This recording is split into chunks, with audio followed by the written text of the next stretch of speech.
சாயபேங்கர்லேருந்து தானே பாட சொல்லுங்க. அனிருத்துலேருந்து தானே. அதான் இப்ப கூட ரீசெண்டா விட்டாரு ப்ரோ சாய் அப்படின்ட்டு. என் பேரு அரவிந்து, மேடி முட்டு சந்து, நான் ஒரு இண்டிபெண்டன்ட் ஆர்டிஸ்ட், என் பாட்டை கேளு. அப்படிங்களா? பாட்டு எப்படி சுதியா வந்துருக்கு பாத்தீங்களா? இந்த சுருதி வெங்காயம்லாம் இருக்கட்டும், அனிருத் பாடின பாட்டை சொல்லுங்க. பார்க்காம பேசாம எங்கூட சேராம போனாலும் நல்லா இருப்போம். அந்த பாட்டுல பாத்தீங்கன்னா அனிருத் மைக்க பிடிச்சுன்னு அவர் இல்லை ப்ரோ. என்ன ப்ரோ திரு முடிக்கிறீங்க? இல்ல ப்ரோ, எப்பவுமே வந்து ரிவ்யூ பண்ணா நடுவுல ஏதாச்சும் ரிவ்யூ பண்ணுவீங்க, அதுவும் இடக்கு முறைதான் தான் கேள்வி கேட்பீங்க. இப்போ என்ன டீசெண்டான இடத்த கொடுத்துருக்கீங்க, நல்லா சொக்காலாம் வாங்கி கொடுத்துருக்கீங்க. நீதான் ரோட்லண்டா வாழ் கத்துறீங்க. என்ன ப்ரோ எப்படி சொல்றீங்க? சரி, இப்போ எதை பத்தி ரிவ்யூ பண்ணணும் அதையா சொல்லுங்க. அதான் சாயாபிங்கர் புதுசாக விட்டுருக்காருல பாட்டு ஒன்று, ரதிமா. ஓ, அதை பத்தி கேக்குறீங்களா? இப்போ அதை பத்தி அவசியம் சொல்லணுமா? சொல்லியே ஆகும். இப்போ பார்த்தீங்கன்னா ரதிமா ரதிமா ரதிமா, அது என்ன ப்ரோ இருக்கு அப்படி? அதை பத்தி என்ன சொல்றது? நான் பாட்டு நல்லாதான் இருக்க மாதிரி இருக்கு, பட் இருந்தாலும் ஒரு சைடு லேக் அடிக்கிற மாதிரி ஃபீல் ஆகுது. இன்னும் எனக்கு அப்படி ஃபீல் ஆகுதா உங்களுக்கு அப்படி ஃபீல் ஆகுதான்னு தெரியல. மற்றபடி அதில் சொல்ற அளவுக்கு ஒன்றும் இல்லை. ஆனா அந்த பாட்டுக்கு வந்துட்டு ஃபுல் ஸ்டாப் வச்ச மாதிரி இந்த கம்மா போட்டு ஸ்டார்ட் பண்ணுவாங்கல்ல, அதே மாதிரி ரதிமா ரதிமா ரதிமா ரதிமா அந்த மாதிரி இருக்கு. சரி இதை விடுங்க ப்ரோ, அனிருத் ஒரு பாட்டு விட்டாரு, அதை பத்தி சொல்லுங்க. ஓ, அனிருத் பாட்டா? ஏதா அந்த ஜெயிலு பாட்டு தானே? அது பார்த்தீங்கன்னா அதுவும் நல்லா தான் பண்ணியிருக்காரு, ஆனா லாங்குவேஜ் தான் புரியாத மாதிரியே இருக்கு. அந்த பாட்டுல பாத்தீங்கன்னா அனிருத் மைக்க பிடிச்சுன்னு இந்த ஒரு தாடி வச்சுன்னு பாடுகிற பாரு, அது அவர் தானா அப்படின்ற மாதிரி கன்ஃபியூசிங்ல இருக்கும். ஆனா அவர் தான் நினைக்கிறேன்.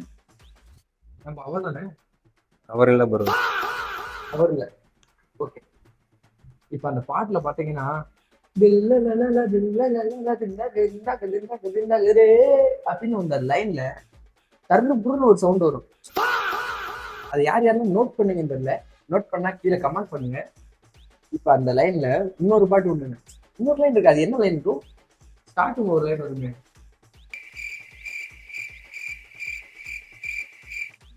அதெல்லாம் விடுங்க ப்ரோ. இப்போ சாயாபிங்கரா அனிருத்தா? அதாவது பாத்தீங்கன்னா ரெண்டு கண்ணு இருக்கு, நீங்க ரெண்டு கண்ணுல எந்த கண்ணு வேணுமா இந்த கண்ணு வேணுமா அப்படிங்கிற மாதிரி கேக்குறீங்க. புரியுது உங்க ஃபீலிங்ஸ் என்னன்னா? இவரையும் விட்டு தர முடியாது, இவரையும் விட்டு தர முடியாது. ரெண்டு பேரும் டமான் போதுனாலும் யாரும் பார்த்து சும்மா இருக்க முடியாது. இவங்க ரெண்டு பேரும் என்னன்னா அடிச்சு பிடிச்சி பாட்டு விட்டாலும் என்ஜாய் பண்றது ஆடியன்ஸ் தான். புரியல ப்ரோ.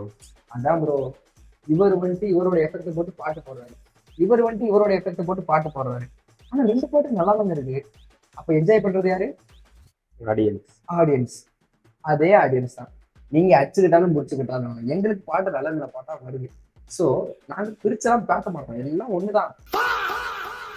ஆனா என்ன, அவர் மாடுலேஷன் அவர் பாட்டு போறாரு, இவர் மாடுலேஷன் இவர் பாட்டு போறாரு, அவ்வளவுதாங்க கான்செப்ட். நம்ம இப்படி எடுத்துட்டு போயிடணும்.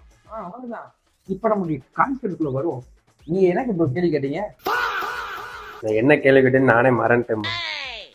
இல்ல ப்ரோ, இவர் பிடிக்குமா இவர் பிடிக்குமான்னு கேட்டீங்க, ஆனா ரெண்டு பேருமே பிடிக்கும்னு சொல்ல வரேன். சாயபேங்கர்லேருந்து தானே பாட சொல்லுங்க. அனிருத்துலேருந்து தானே. அதான் இப்ப கூட ரீசெண்டா விட்டாரு ப்ரோ சாய் அப்படின்ட்டு.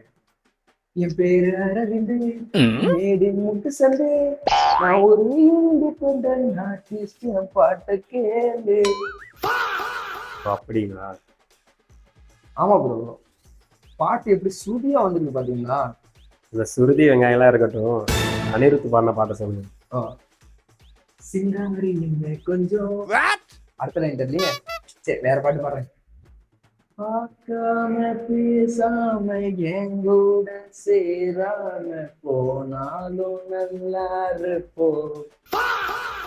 இதுல ஒரு லைன் ஒண்ணு வரும் பாருங்க, காணலாயே நெஞ்சம் ஏக்கமும் நானே. அடுத்த லைன் தெரியல, ஃபில் பண்ணீங்க. இதுல ஒரு சுருதி வருது ப்ரோ, அது நீங்க கவனிச்சீங்களா? எனக்கு என்னன்னா, சாய் அப்படின்ட்டு ஒரு பாட்டு பண்றாரு, அனிருத் ஒரு பாட்டு பண்றாரு, இவங்க ரெண்டு பேர் சேர்ந்து ஒரு ஆல்பம் பண்ணா எப்படி இருக்கும், அந்த எக்ஸைட்மெண்ட், அந்த எதிர்பார்ப்பு எனக்குள்ள தோன்றிக்கிட்டே இருக்கு. இதை பத்தி நீங்க என்ன நினைக்கிறீங்க? ஏன்டா கூப்பிட்டோன்னு நினைக்கிறேன்.